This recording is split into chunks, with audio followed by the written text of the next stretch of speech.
Every one of us has the capability to commit the most horrifying sin or show the most beautiful compassion to our fellow man. This is the very definition of an illness within the psyche and soul of man.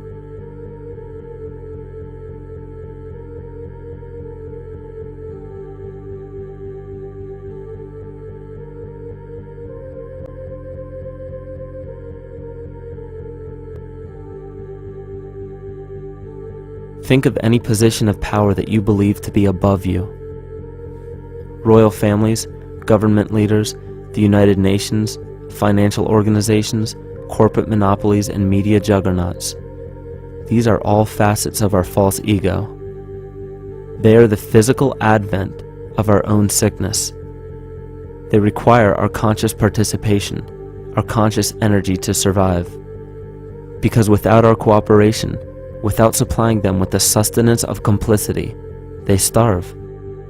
Their very nature depends on our desire to be ruled, and a typical symptom of the illness among humanity today is our continuous denial of our illness. Repression. We consistently repress those qualities we choose not to accept about ourselves. This is why it is so difficult to see the false ego and its multiple manifestations for what they truly are.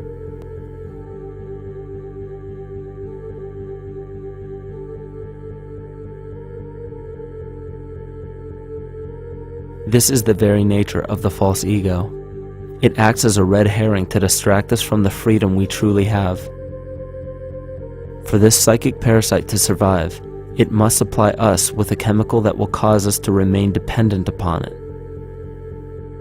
In this case, the sustenance is our conscious energy.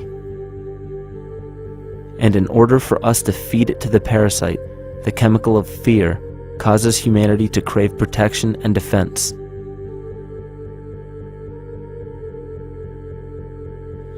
The functions of the body to survive can be broken down to two basic functions for any organism to survive. You have to be able to grow, maintain yourself, take care of your biology, but you also must be able to protect yourself, so that if you're just growing and you can't protect yourself, you'll become food for something else. So the survival involves a balance between growth and protection.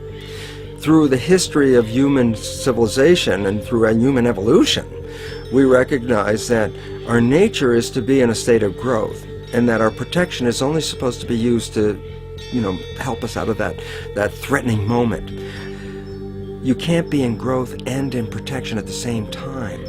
So the significance is, when we see a need of protection, the stress hormones in the body shut off the blood vessels in our viscera or gut, which is the part of the body for growth. Well, the issue is, if you took the blood from the viscera and moved it out to the arms, then you left no blood in the viscera. That means no growth. But you're ready to fight. And when your fighting is finished, then the blood returns back to the viscera and you grow again. But in the world that we live in today, it's 24/7 fear.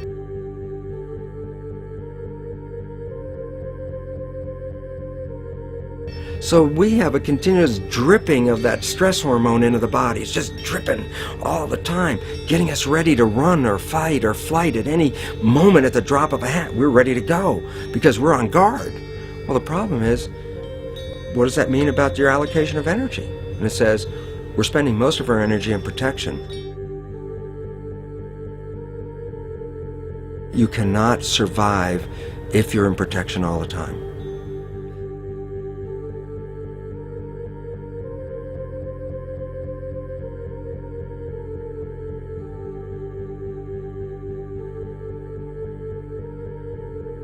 And if the parasite can control the nature of the fear, it can then create a fear among us that only it can defend us against. A recent physical manifestation of this comes from Zbigniew Brzezinski, former Secretary of State who also supported President Barack Obama.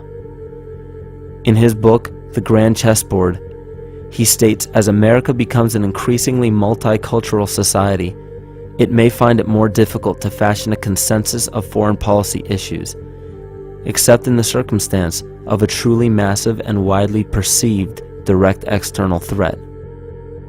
Even the Reichsfuhrer of the Nazi Party, Hermann Göring, sums up this game of supply and demand perfectly when he stated, "The people can always be brought to the bidding of the leaders. That is easy. All you have to do is tell them they are being attacked and denounce the peacemakers for lack of patriotism and exposing the country to danger. It works the same in any country. It also works the same in every individual psyche. Just remember that the false ego has only one desire: to become greater and more powerful than the true self. This illness causes us to believe that we are separate from nature. This is why we see such a rise in the dependency of technology. This is why we see such little stewardship for the earth and the environment. And this is why we see bigotry, racism, sexism, and every other form of discrimination possible that leads to crime, violence, wars, and eventually, the global destruction of the organism. This endless state of fear, confusion, and segregation our world seems to live in is a symptom of the false ego creating a false threat.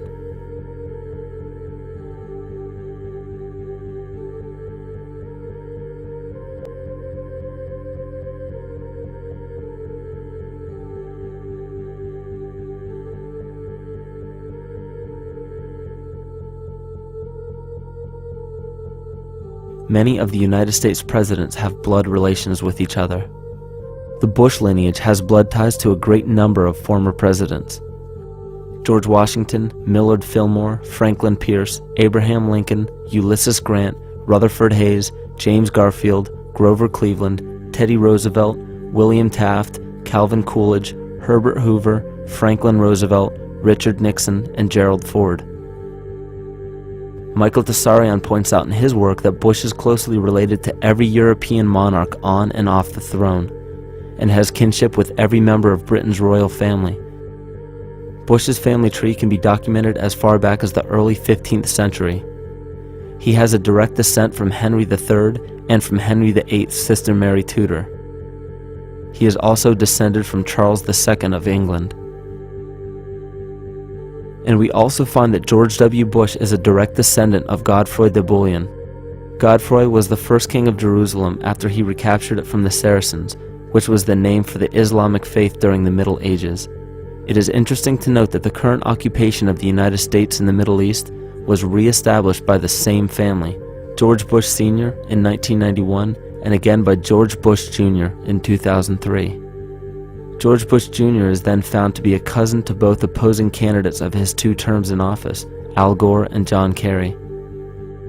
Democratic President Barack Obama also has blood ties with George W. Bush, as well as Gerald Ford, Lyndon Johnson, Harry Truman, James Madison, and the British Prime Minister Sir Winston Churchill.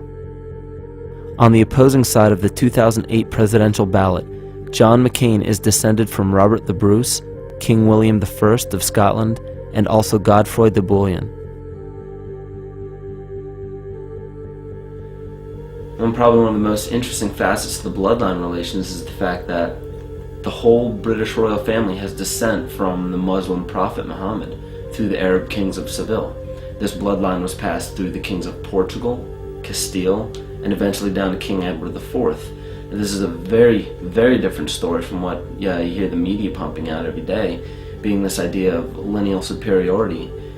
It's completely debunked according to the foremost authority of aristocratic lineage, Burke's peerage. And this just goes to show that there's the true story, and then there's the manufactured illusion, the front that's given to the public.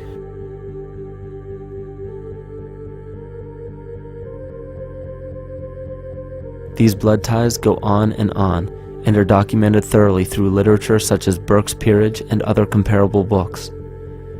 The point of all of this is that we find not just the same people, but the same intent within the people who have held high positions of monarchy, dynasty, aristocracy, and democracy in the past and present, and they are all related by a physical and symbolic link. This bloodline carries the symbol of our illness,